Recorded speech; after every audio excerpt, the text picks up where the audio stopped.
書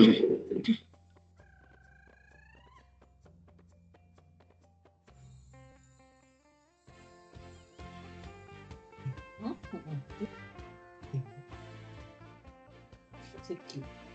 書籍。何？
Boleh start dah?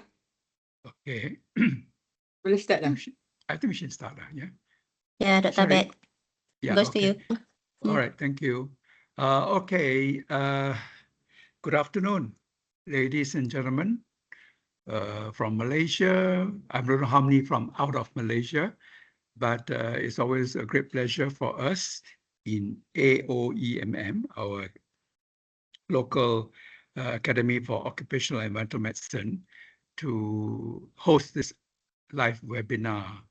And as you can see from the poster here, it is actually done in conjunction to also promote the Asian Congress on Occupational Health, ACO 2026, to be held in Kuching, Sarawak, next year in August, from the 5th to the 8th of August.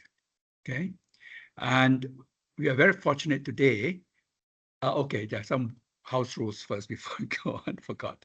Okay, can you, those who are attending this course, please make sure your microphones are muted unless you're asking a question, because that will not interfere with the presentation. Try to stay focused. Sometimes you get distracted because you're at home or in the office, someone asks you a question and all that. But anyway, I know you can manage that. And for questions, if you have any questions to the presenter, please use the chat box. Yeah, type in your question and we will answer the questions usually at the end of the presentation. Okay, I mean, I don't have to tell you to be professional and respectful at all times, because this has been arranged and we have had a lot of cooperation, particularly in this particular webinar, from Professor Zalina and UPM. Yeah, and here we do not share confidential information whatsoever. Okay, this is all sort of legit in a sense. And this session will be recorded, and then you can go on to the ACO, ACOH ACO website 2026 to listen to it again if you miss out parts of it and all that. And you can register yourself for MMA CPD points, yeah, by going, we will show you how to do it. Okay. So, okay. So again, welcome. And we are all very excited for this particular presentation here today, because Professor Zalina has agreed to help us to spread the word of environmental health. And although the AOEMM, the M parts, EM parts actually deals with environmental medicine, but we don't do very much of that. So we're very particularly lucky, grateful, and thankful to Professor Zalina, who has been working for many, many years in the field of environmental health. Okay, so if you look at the topic here, it says the chemical health risk impact on future generations through parental occupational exposures. Now, when I saw the topic, I said, oh my God, is there such a thing? I mean, I never even crossed my mind. So now, like you, I'm interested to hear how this can happen and how can we help prevent this from becoming an issue to the next generation. Yeah. So without further ado, I'd like to invite Professor Zalina to take us through this concern that she has on the future generations through the chemical health risks faced by parents. Yeah. So please, Professor Zalina, you can take over. Okay. Okay. Yeah. Thank you very much, Dr. Abed, for the fine introduction. Okay.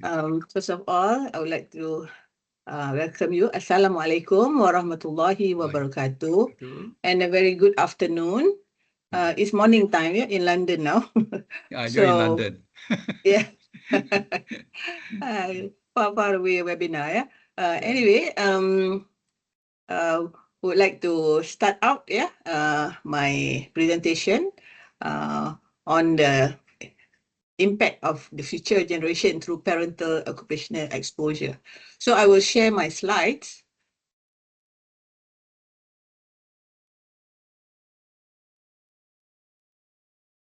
Okay. Macam mana ni? Huh? I can. Now I have problem sharing. I have to go to the first slide. I can see your slides, the top 10 environmental health issues in Yeah, Malaysia. I actually want to go to the first slides, but I couldn't. Before that, I couldn't. Oh, okay. Yeah. Yeah, hi Prof. Share- Maybe you can stop sharing I will- and try I to will share stop again. sharing.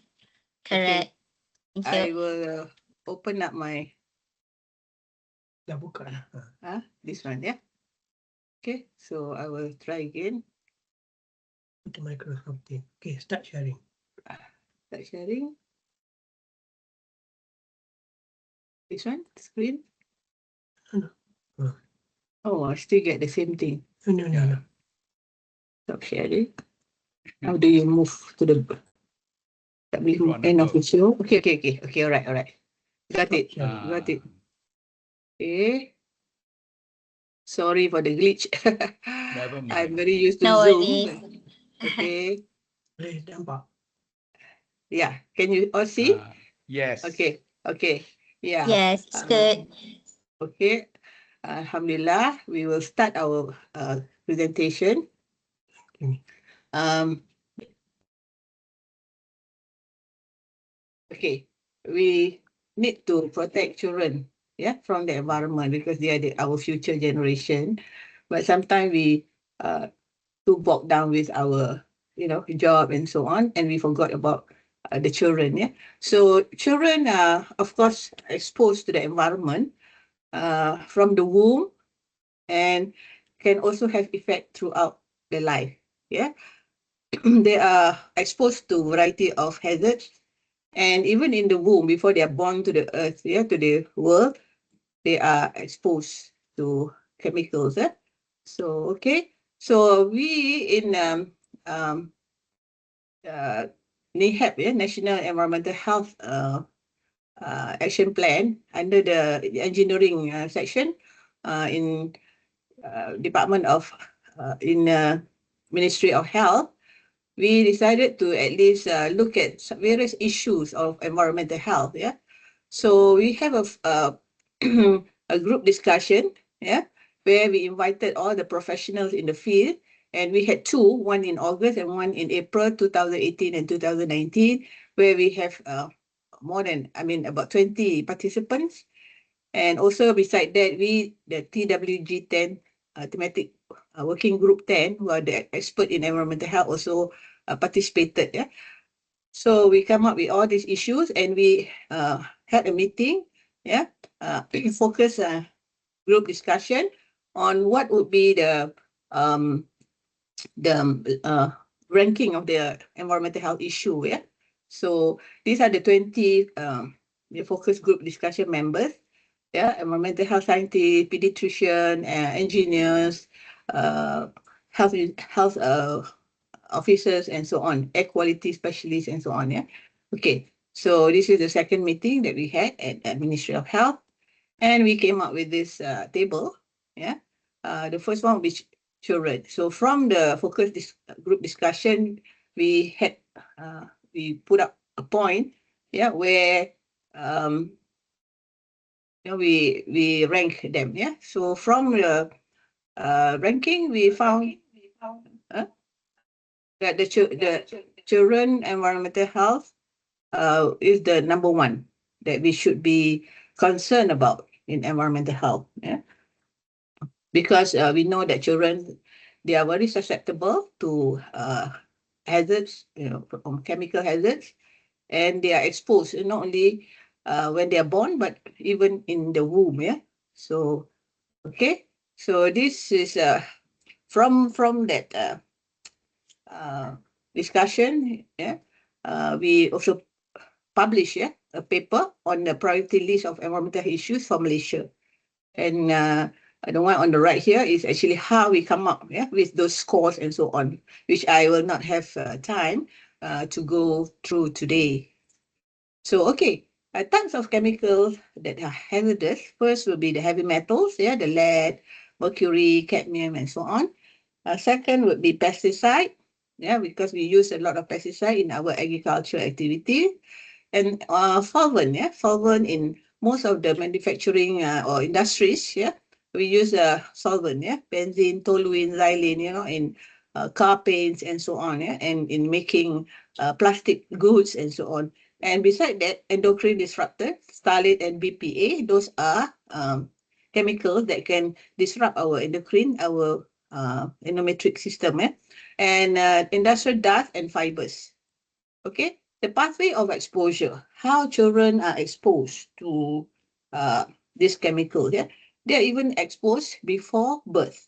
Okay, so paternal exposure, when the father exposed to some of the chemicals, they may affect the DNA, the sperm of the father, and also they can be exposed through the father's take-home exposure. So it can be internal and also external, in terms of their DNA in the sperm. Some damage was found through some research. And maternal exposure, of course, not only for take-home exposure if the mother is working, but also across the placenta, when the baby is in the womb. So postnatal birth, when a child is born, mother will feed them through milk, and previously we found DDT in some of the milk of the mother feeding their babies, and also, of course, take-home contamination, because people are not aware that there are some of these chemicals on their clothing, the formites, and on their bodies and so on. Okay, pathway of exposure. Of course, the father, sperm DNA damage. Certain solvent, pesticide, and radiation can cause genetic mutation that increase the risk for congenital anomalies. Okay, besides the take-home exposure through their clothing and so on, some of the formites and so on. And of course, a classic study shows that this chemical can cause sperm DNA fragmentation. This was studied in PubMed. Okay, and I put it there, so you can just click and look at the article. But this is in an animal study. In animal embryos. Okay, in human study, occupational exposure to ionizing radiation associated with increased sperm fragmentation and altered epigenetic. Okay, this is also through a research that I cited. PubMed. You can click and look if you're interested into more detail. Exposure to pesticide also has been linked to sperm DNA damage, and study shows that increased sperm DNA damage as well as reduction in concentration and motility. The number is reduced and the sperm is not so motile. It cannot move so much. A recent review identified that glycol ether in paint, printing, dry cleaning, increased oxidation impairs sperm integrity and reduced sperm quality, which may include effect on DNA integration. More broadly, environmental exposure, pesticide, heavy metals, and endocrine disruptor, air pollution, solvent are increasing, recognized as contributing to declining sperm quality in many populations. Okay, and however, the connection between sperm DNA damage to congenital anomaly is very limited. Damage in DNA, if not repairable by the egg fertilization, may lead to genomic instability. But however, the impact or the actual birth defect is still limited. So the sperm may be affected, but how the sperm affect the egg after the fertilization and the growth of the fetus or embryo, that is still limited and not really research has not shown a clear effect. And similarly, the contact exposure, high dose cancer therapy, radiation or chemotherapies, some have long-term follow-up studies of offspring survival have not shown any increase in congenital defect or genetic diseases on the fetus. And thus biological plausibility and some animal studies support a definitive causal evidence that paternal exposure, sperm damage will lead to increased rate of congenital anomaly is still scarce. Yeah? Not much. Not many studies done to prove that. Okay. So pathway of exposure, of course, the mom. Yeah, the mother is very much exposed, yeah, to the chemical will be more hazardous, yeah, in a way, because chemical can cross the placenta and affect the fetus. Yeah, so if mother is exposed, it will go to the blood, and then the blood that she shares with the fetus, yeah, can be contaminated, and the fetus can be exposed. Yeah, so beside that, breastfeeding, yeah, some chemicals like DDT and so on, solvent can be excreted in breast milk. Yeah, some are found in breast milk, and take-home exposure. Also, yeah, these are the pathway of exposure. So that's why we need to educate parents that when they come back, they have to change their clothes. Yeah, they have to wash their clothes maybe in the workplace, or yeah, before they come back. They cannot come back with the clothes that they were working on. Okay, and the potential consequence, yeah, placenta normally transport nutrient because it is not impenetrable filter. It cannot filter. Yeah, so anything can go through the placenta. Yeah, and harmful chemical can hitchhike across to the fetus. Yeah, and the placenta itself sometimes can metabolize and transform chemical into a more toxic form of the fetus. Yeah, so this the blue one are some of the research or review papers that establish such a phenomena. Yeah, and once across the placenta, chemical, especially endocrine disrupting chemical or persistent pollutant, may interfere with the critical development processes, the growth of organogenesis, formation of organ, vascular development, cellular differentiation, and brain development. Okay, and for example, a recent meta-analysis of 59 study, they do a review study, found that a statistically significant association between maternal exposure to endocrine disrupting chemicals, including heavy metal, PAH, polycyclic aromatic hydrocarbon, and polyfluoroalkyl substances, and increase the risk of congenital heart disease in offspring. So that's why we have baby born with congenital heart problem. Yeah? Maybe the mother was exposed to some chemical before the fetus or the baby was born.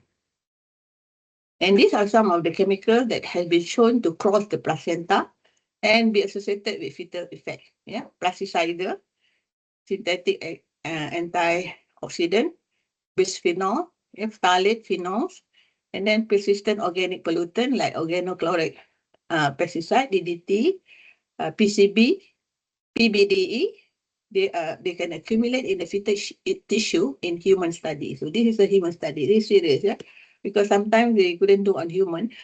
Some of the facts are from animal study, but in this case, it was from human study. So you can refer to the one in blue if you want to look into more detail. Heavy metals, per and polyfluoroalkyl substances, yeah, PFAS for short, maternal level of the mother and newborn blood correlated. If the mother has high PFAS, the child also have high. So suggesting that there is a placenta transfer. And PAH, polyaromatic hydrocarbon, and other air pollution derived chemical, paternal exposure associated with epigenetic changes in the placenta and cord blood. So now you can find more problem, yeah, on children born to mothers who are exposed to the chemicals. Yeah, okay. Health risk to children during pregnancy, fetal risk. You can get miscarriage, low birth weight, birth defect, impaired brain development. Yeah, you can get slow learner or maybe autistic child and so on. Yeah, infancy and childhood. Yeah, during a development delay. Yeah, they grow slowly. Maybe they speak slowly, or they walk slowly, or late. Behavioral disorder. They become aggressive. Respiratory problem. infection, asthma, and so on, and increase cancer risk. Okay, long term, reduce fertility when the child born. Yeah, their fertility will be affected. Okay, and chronic diseases. Okay, so these are some of the peer-reviewed references that I've looked in the internet. Yeah, I have listed it down here. If any of you would like to look into more details, for instance, you're doing a research on this topic, so you can look at these articles in detail. Okay, so sometimes for me, it is I'm more comfortable to actually share some of my research findings, yeah, rather than, of course, we do get other people's research and we can quote them and they can guide us into what we should look into, new ideas and so on. But perhaps I would like to share some of this research that I have done during my occupation as a academician in University Putra, Malaysia. Okay, first will be children of factory workers. Yeah, they have high blood and they have low IQ. Yeah, we have done IQ test on some children. Yeah, and at that time we still use leaded gasoline, so the children in the vicinity or in Kuala Lumpur, Klang Valley, yeah, we have tested their IQ and in schools, and we found that, yeah, the IQ are lower than children from Terengganu. Yeah? We did some research in Kuang, Terengganu. Yeah? And pesticide from farm workers' family. There's some developmental orders, cognitive impairment, and genotoxicity. So I would like to share some of this. And the first was a study on lead exposure and its health effect on female electronic workers and their children. Yeah, actually, the mothers work in the electronic industries. We used to have electronic industries in the early 2000, many, and children and the mothers, the women, work in this electronic factory, and they are solderer. They solder the circuit on the circuit board for this computer board and so on. And when they solder, they use this wire that they burn to solder, and the wiring or the consists of 60% tin and 40% lead. Yeah. So this was a kind of a throughout the nation study. This study was funded by the Ministry of Health. So we just submitted, we did not publish it, but we submitted the report to the Ministry of Health. Yeah. So we went to several areas, North, Penang, Taiping, in Selangor, Seremban, Johor, and so on, and Kuantan. And we selected some of these electronic factory and seek permission for them to allow us to look at their workers. Yeah. So these are some of the workers. Yeah, they are soldering the circuit board, and they're supposed to be a ventilator, but most of the ventilator doesn't work. Yeah. So they solder, they burn it. You know, the fumes, they tend to inhale some of the fume. Yeah. And probably they're exposed. So that's why in Factory Machinery Act, actually, the lead level, the standard is about 30 microgram per deciliter, compared to the public, is 10 microgram per deciliter, but in working environment is 30. You're allowed to be exposed to higher. But the rule is that once a woman is pregnant, they are not supposed to work. Yeah, they're not supposed to be exposed to lead kind of activity, leaded activity. They need to be removed. Yeah, but if they are not pregnant, then they can be exposed. Then might be in their blood. So these are the mother. So we selected mother with children less than 12 years old. Yeah, if they have children, then we select them as our respondent. So we take their blood and also the children's blood. Take their all this blood pressure measurement, and the Ministry of Health, the nurses were helping us also, because it's kind of their research also.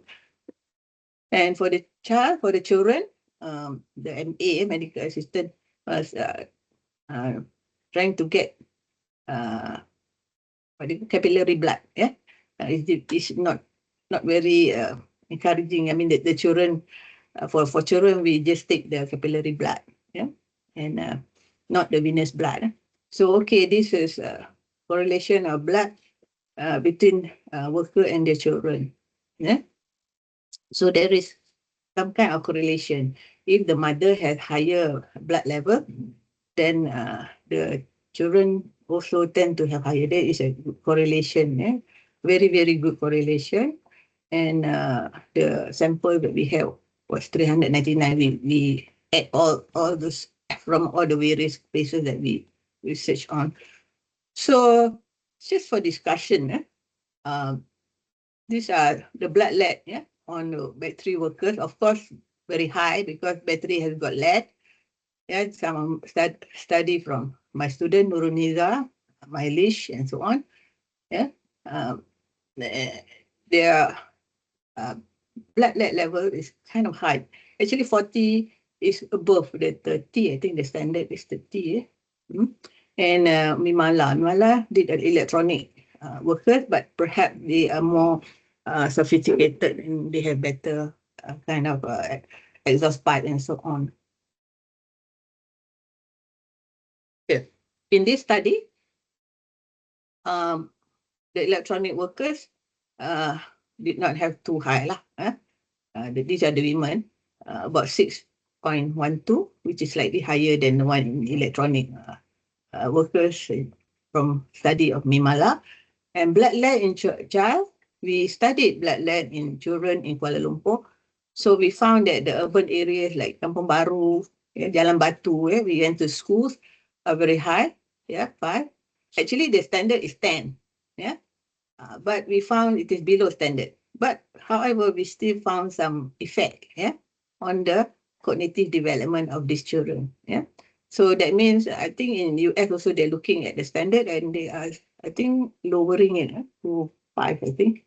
And suburban areas in Terengganu, Kuang Terengganu, very much lower, and rural areas also much lower. So a study by myself and urban industrial also very low.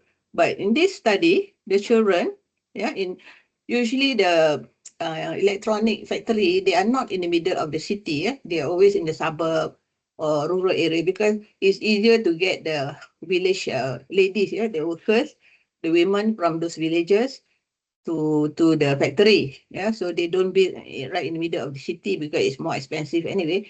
So looking at it, because of the location in suburb area, we can compare with some of the children in the urban areas where they are exposed to leaded gasoline. These children have higher. So that means their source of exposure are mainly maybe from the mother. Because the urban kids are exposed maybe from the traffic, gasoline, leaded gasoline in the traffic area. But these children, they are in the suburb area, not much traffic, but their blood lead is higher. So that shows that they have been exposed to lead from their mother, who comes back with the clothes, contaminated with lead. And also sometimes when we feed our children, we feed with hands. Sometimes the mother don't wash the hand properly. They have lead on the hand and then they feed rice, swap nasi. They use fingers.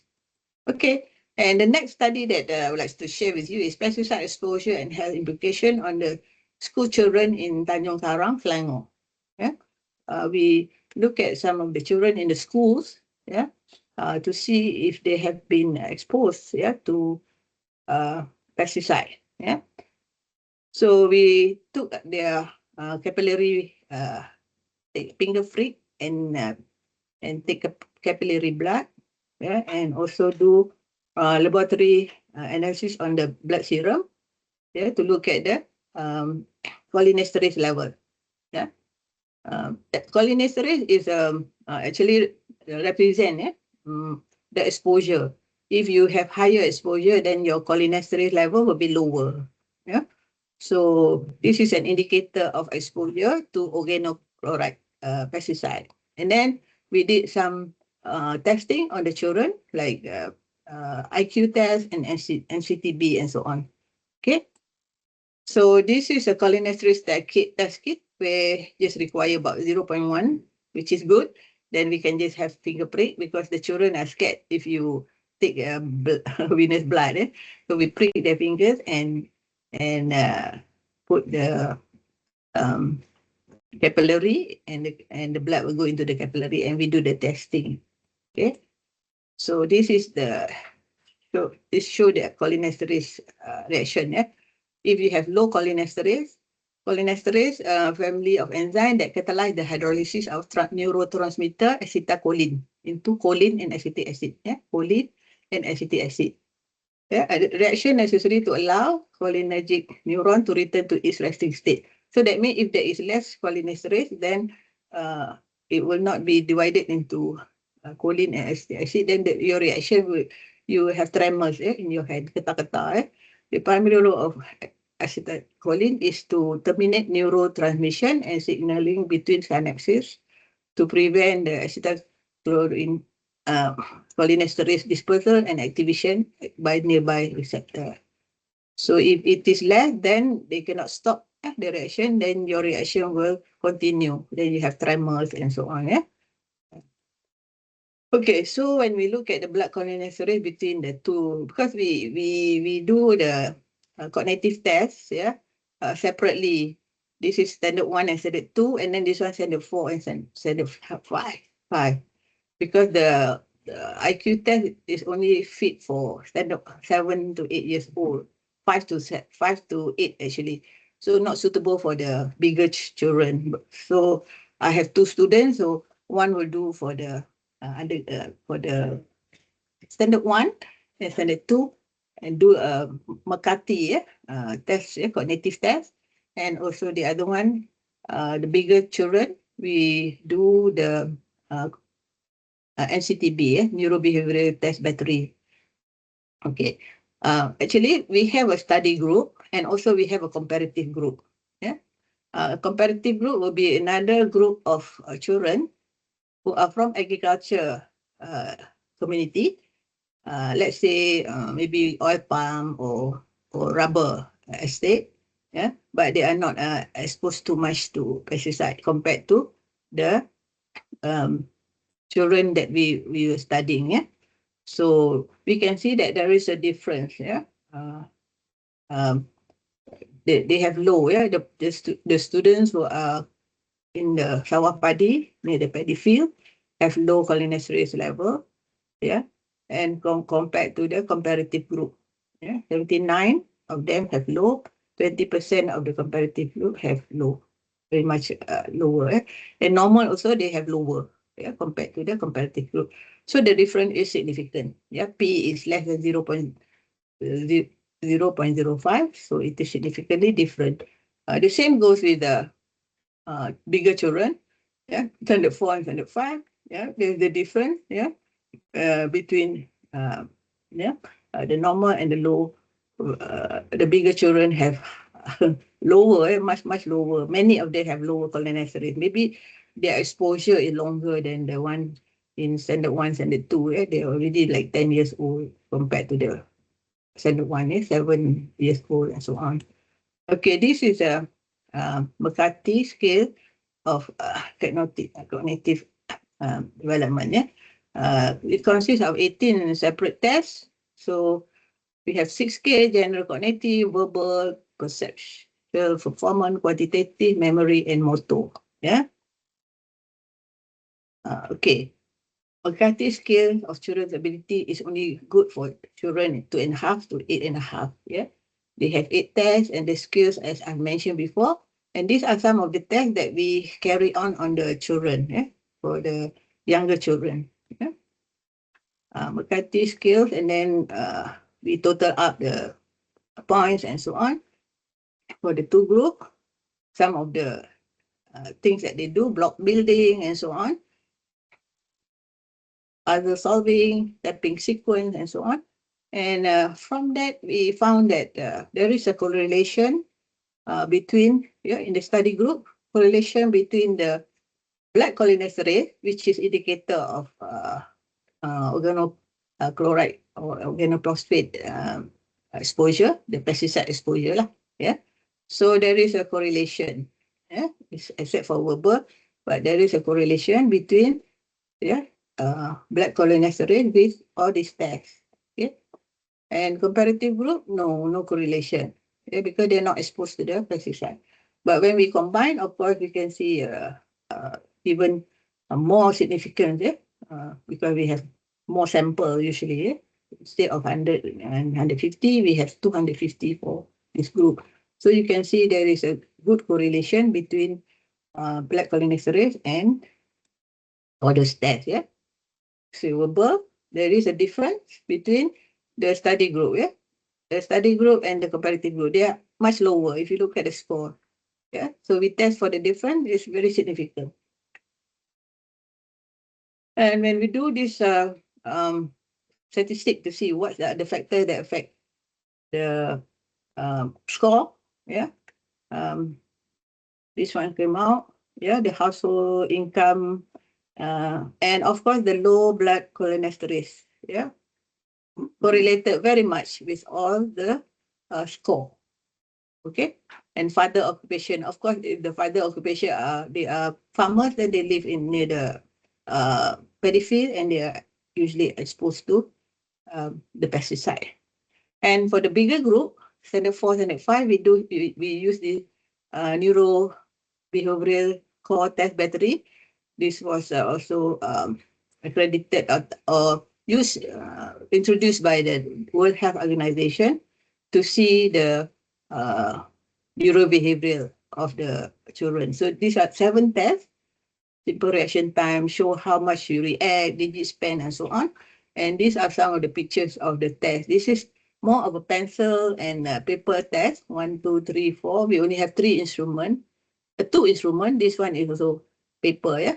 So from that, we time them, how long they do it, and then we give them score.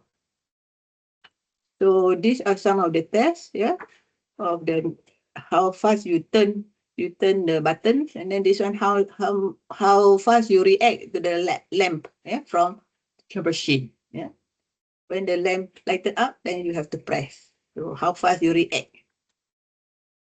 So from this, you can see the predictor of neurobehavioral performance mostly come from the black cholinesterase level. So their exposure, of course, to pesticide influence the score of those various tests. And here are some of the publication that we did, from the study, looking at the cognitive, the neurobehavioral score, the McCarthy score, and also the genotoxic damage among the community. So beside that, we also look at the Comet assay. Single cell electrophoresis or Comet assay is a state-of-art technique for quantitating DNA damage. It measures DNA damage in individual cells, analysis of Comet in order to determine the level of DNA damage, include measurement of such parameters as Comet tail length, and biological sample use was buccal cell.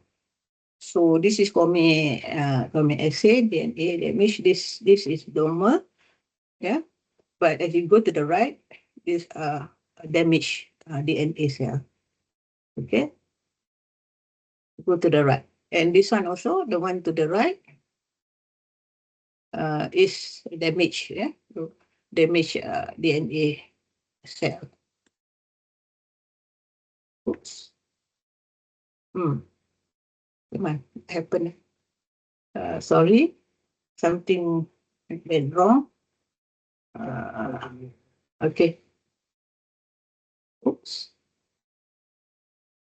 Okay. Micronuclide assay is another test that we do on the DNA. This test detect and identify micronuclei in the cytoplasm of interphase cell. And micronuclei are either eccentric chromosome fragment, chromosome fragment, or whole chromosome that are left behind during mitotic circular division appear in the cytoplasm of interphatic cell as small additional nuclei. So if it is not normal, then you have all these small dot. Yeah, like this one here is not normal, and so is this one here. Yeah, the top one is normal, and we use the buccal cell, that is the cheek cell from inside the mouth. Okay. So when we look at the predictor of genotoxicity, will be mostly from blood cholinesterase level, yeah, transport, yeah, and also father occupation. Of course, the father farmers and distance of house to pediphill. So the house are near to the pediphill. Even the schools are actually middle of the pediphill. Yeah? So the result, significant difference between cognitive development and cognitive development and neurobehavioral of the studied group with the comparative group. Yeah? And neurobehavioral performance. Yeah? Children prolonged exposure to pesticide have more impact cognitive performance and neuro performance than the comparative group. So the children in the staying near the pediphill in Tanjung Karang have more impact cognitive performance. Yeah? And significant relationship between blood cholinesterase level with motor response, speed, motor dexterity, motor steadiness, function. The micronuclear count and tail length also show significant difference between the two groups. Yeah? And significant relationship was found between the blood cholinesterase level with the Comet assay and the neurobehavioral performance of the exposed group. So the statistic clearly shows the relationship and then the difference between the two groups. So in confounding variables such as parent education, half distance to the pediphill will significantly influence the blood cholinesterase level. Yeah, because the parent education, of course, the parents are not so educated, that's why they become petty farmers, and also the half distance, they live near the pediphill, also contribute to the level of the cholinesterase, blood cholinesterase, and also blood cholinesterase influence their cognitive and neurobehavioral performance. So I think this is my last slide. Okay, so in order for us to prevent and control exposure to our children, the parents should use PPE, personal protective equipment, substitute for safer chemical if possible in the workplace, better ventilation, and hygiene practices. Yes, you should shower and change clothes before going home, keep work shoes and clothes separate, and policy and regulation, stricter occupational safety standard monitoring of reproductive toxicant.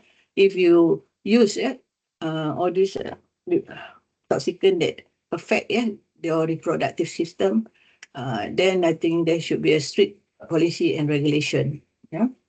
And health surveillance, screening of workers in high-risk industries for early detection of chemical exposure. So all these chemicals not only affect the workers, but in the long run, it will also affect your children. That's why some children, they have all this mutagenic, mutating of the DNA, or teratogenic, the malformation of the fetus. And a good example would be Agent Orange, which was herbicide that was used by the American to spray on the forest to look for Viet Cong. I think many of the population, were affected, and their children were not, they were birth defect. The children have birth defect and so on. And so are the Minamata diseases, where the parents are fishermen and they feed on the fish, which accumulate a lot of mercury from a nearby factory. So the children have Minamata diseases. And the mother is okay. The surprising thing is the baby saved the mother from the effect. All the effect goes to the fetus. Okay. Now I think it's almost time already, and I think this is my last slide. And I would like to say thank you to all of you for listening to my talk today. and I'm very happy to have shared some of my findings, with all of you. Thank you very much, and I will give the floor to Dr. Okay, thank you very much, Prof. Zalina. Now, as I said before the presentation, that I've forgotten all this potential risks faced by our future generation. And now that I listen to Prof. Zalina, actually we have been talking about this in different forms. For example, like I think you pointed out, Prof. Zalina, about lead in particular. Because in our lead regulations in the past, we always talk about making sure that workers do not bring their work clothes back home. So they should change it at the workplace, and that the uniform should be cleaned by the laundry people in the workplace, but not brought home.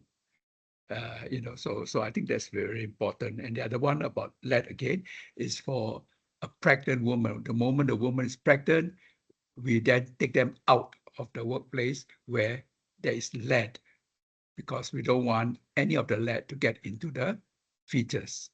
So I think these are just reminders that it just came back to me, and I said, oh yeah, we have been talking about that as well, including those women who are breastfeeding. They are also not allowed to go back after delivery.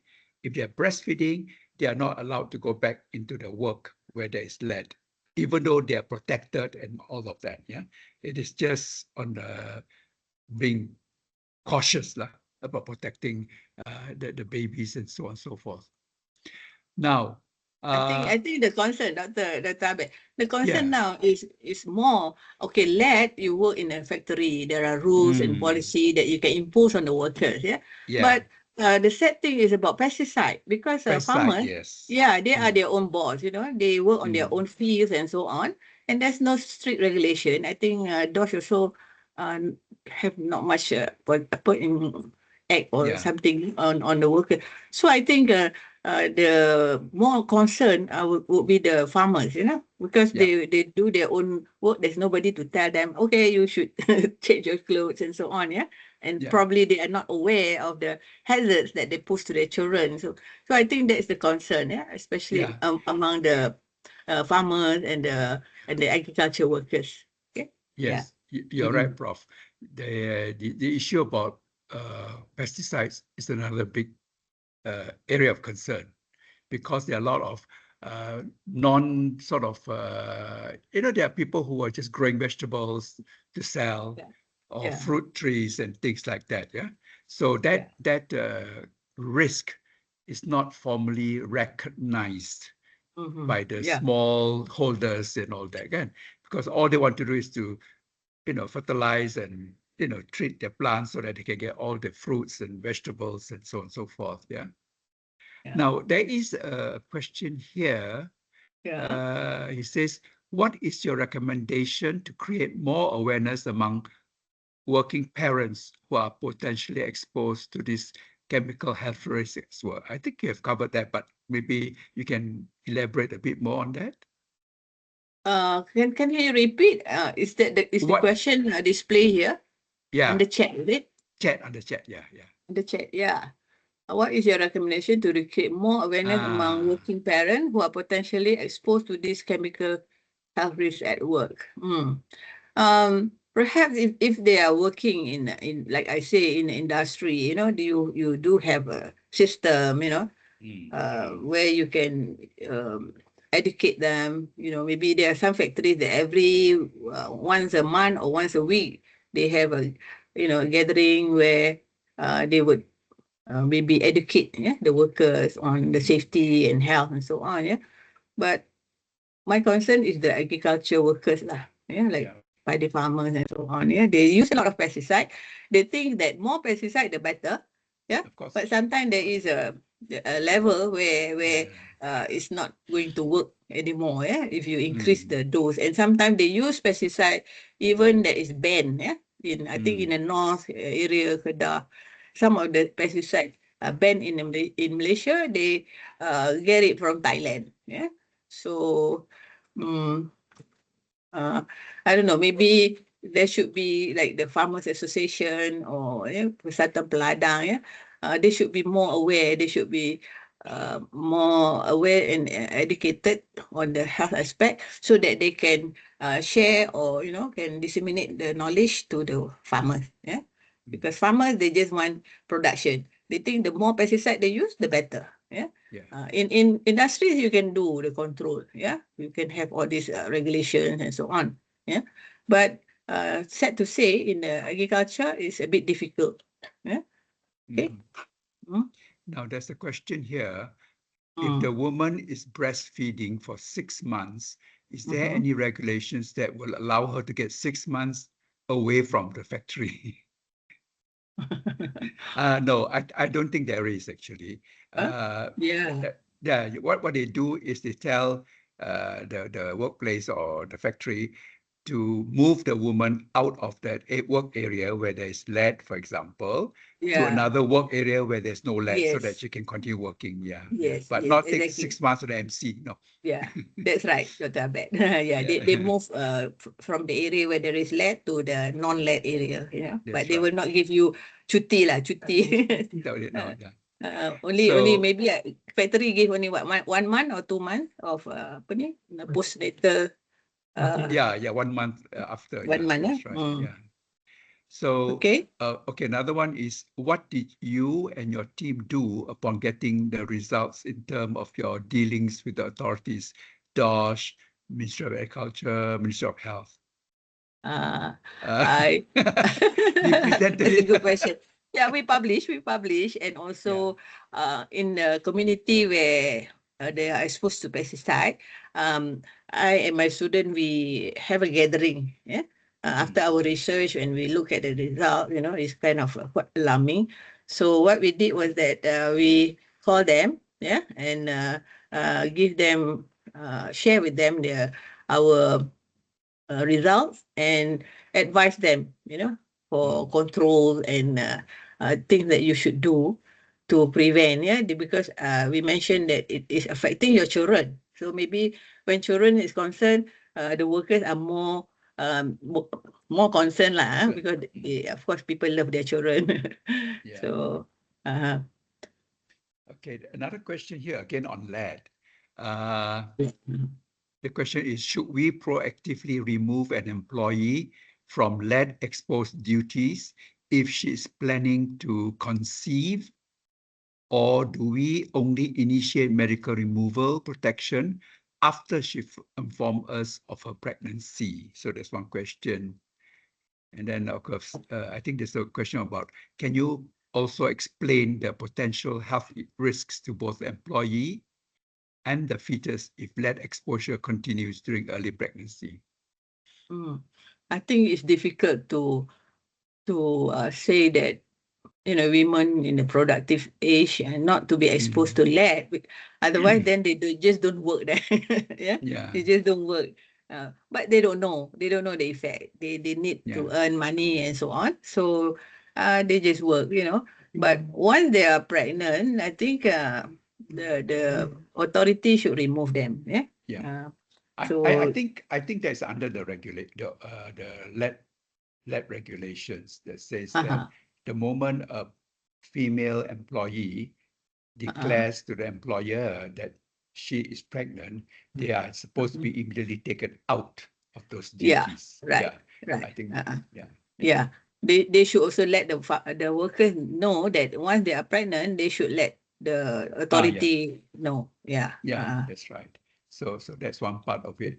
Uh-huh. I guess the potential health risks from exposure to the mother and the fetus. So I think you have explained that. You want to maybe repeat that part of it? The health risks to the employee and the fetus if exposure continues during pregnancy. So basically, I think first of all, the concern is for the fetus more than anything than the mother, because the lead can get across placenta into the fetus. It can cause neural maldevelopment. That's one part of it. Yeah, that's been known to happen. and it might even affect the physical development of the fetus. Yeah. With Yeah, the this presence of this that, interesting question here. If the chemical is reproductive toxicant, we remove the pregnant breastfeeding worker during that period. How about the male worker? that's a good question. So, Prof, what do you think Yeah. for male workers? Yeah, that's why some of the chemical may affect the male, but sometimes it's difficult to remove them. Or the thing is for them to protect themselves. Yeah, use PPE and various measures to protect themselves. But for male workers, it's difficult to see, to protect, to be scared of sperm deterioration and whatnot. But the back to the whole thing of protecting yourself, using PPE or work, follow the work routine properly and so on. Yeah. I think it's very important to remember we have the chemical health risk assessment process. Yeah. So any Yeah. workplace that has hazardous chemicals like lead or even pesticides and all that, the chemical health risk assessment must be conducted, and Yes. based on the findings, we protect our employees. Maybe I think employers should be educate their workers. They should relate the exposure to their future generation, to their children. Then they will be more careful. If it's themselves, they say, "Oh, I can take it. I'm okay. I'm a healthy worker." But to relate, I think it's time for employee or the authority to relate, the exposure to the future generation. What will be? Now we have many autistic children in among families in Malaysia, maybe 1 out of 10. So, and also some of these pesticides, like we say, can cause cancer, prostate cancer, and so on. So prostate cancer will affect your sperm production, as well. that will affect your gene and whatever, and then then it will affect your future lah, from whatever your sperm, your fertilization of I bad think sperm. I think the important part we have to keep reminding. I mean, as we as occupational health or even mental health practitioners, is to remind employers that they have a duty of care for their employees. Yes. So the chemical health risk assessment is one way, and therefore they have to. And like one of the participants here says, it is the employer is responsible to do hazard communications. That's exactly true, because the hazard communication will be part of the chemical health risk assessment process. After they have done the assessment, then they have to inform employees about these hazards and what the management is doing about protecting them. I think this is very Sometimes we forget, that it will affect, like you say, we forgot that the effect on the generations, and Dr. Abu Hassan did ask about what do you do about DOSH, dealing with the authority DOSH, Ministry of Agriculture and Ministry of Health. So I think many of your group medical doctors, maybe this is being shared with people from Ministry of Health, but I do not have any opportunity to be with the agriculture people in the Ministry of Agriculture, but of course DOSH also. Some of some of us in occupational safety and health can share some of this information and maybe can read it. You may be somebody in DOSH and so on. And there's also another question about why you didn't publish the electronic study. We did not publish because it was a paid kind of research by the Ministry of Health, and we have to get permission to actually to publish it. But one of our student did her master, so she published in her thesis. But we did not publish in journal because when they paid for the research, the data theirs, so we cannot really publish in journal unless we ask for permission. And at that time, there are so many electronic factories at that time. Yeah. So this is a kind of a sensitive issue because at that time they want to protect the electronic. That was in Yes. in the early 2000 when we did that research. So I hope that answers question about why we not publish. But we did send a report. Okay. Right. Okay, there's one statement here by one of the Mm. attendees, which I think is very sort of, yeah, we never think about in those terms. He just says that caring, that the employees are supposed to take care of the employer supposed to take care of the workers and all that, yeah. And caring about the future generation, yeah, is actually equal to sustainability. Uh-huh. All right. And I think that's a very clear message there. And I'm glad whoever put this down for reminding us that it's not just about the environment and all that. It's also our future generation we have to worry about. Yes. Okay. Yes, So thank you exactly. very much for that reminder. Yeah. Whoever that may Thank be. Thank you very much for listening, and Assalamualaikum warahmatullahi wabarakatuh. And Okay. I hope your ACO will be a very successful Congress next Well, year. I'm sure the environmental health community will join us and help Yeah. make it a better Yeah. conference, congress Yeah. for us. Okay, Yeah. thank you very much, Prof. Zaidina. Yeah, Before thank everybody you. goes off, now just a reminder, about the 24th Asian Congress of Occupational Health to be held next year in August in Kuching, Sarawak. Now, we would like to invite all of you to come and attend this conference because it is every 3 years we have this conference, for the region. And this is the second time that Malaysia has hosted this conference. The first time was 1997. So it's been a long time coming. So we would like you all to put this in your diary because it's in August. We're coming end of 2025 already. So you need a new diary. So add this into your diary now, You can go onto the website that is available because we have a QR code there that you can use to show your interest in the conference, number one. And number two, we also have webinars, a series of webinars until August.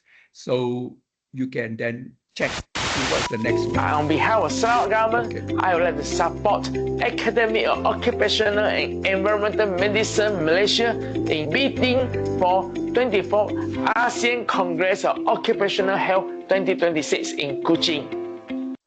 Okay. Yeah, that is our one of the reasons why we show that is because we have a lot of support from the Sarawak government.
Recently, I have the honor and the pleasure to announce that Sarawak won the bid for 24th ASEAN Congress of Occupational Health to be held in Kuching in August next year.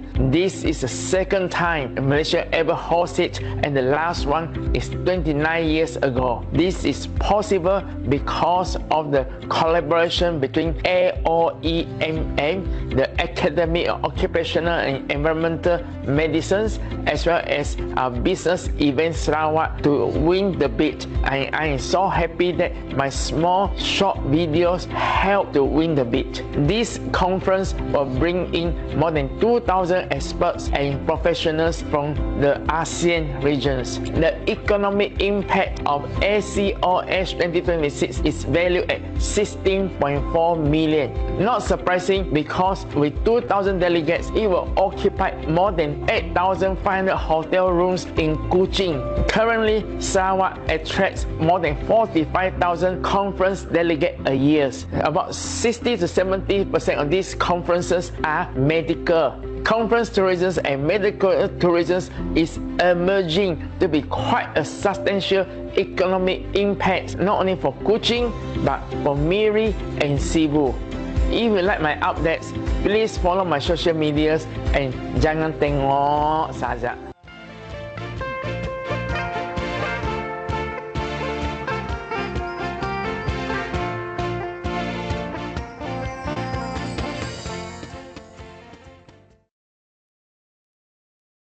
So I hope, you all will continue to watch out for our webinars. We have another one, let me see again. This is the next one, which is supposed to be on 15th December. That's just within another 2 weeks, yeah? Okay, so please, if you're interested, this is on underwater medicine, which is another area, part of occupational health that we don't hear very much about. So it'll be interesting to see what medicine is like today, yeah? Okay. Now, if you missed out the various previous webinars, here is the QR code that you can click on, and you'll find recordings of all the various topics that we have covered in the past, okay? So that you can just sort of like see what else there's now. Now, here at the moment, we have a sort of QR code for registration for ACO 2026. It's not that you have to register away, but you click on this QR code so that we will be able to get in touch with you. And if you are ready to sign up for the conference, you can do through this website, yeah, through this using this QR code. So thank you very much. Okay, and okay. What you can do is this QR code here. If you capture that, we will give you, will get you your CPD point for attending this webinar. Okay. So we hope to see you on the 15th of December for underwater medicine. Thank you very much, everybody.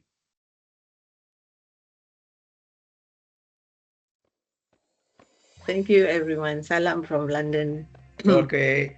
Keep warm. Keep warm. Oh, very cold here. It's 5 itulah. degrees. 5 to 15 degrees. Very cold. Okay, take care. Bye. Yeah.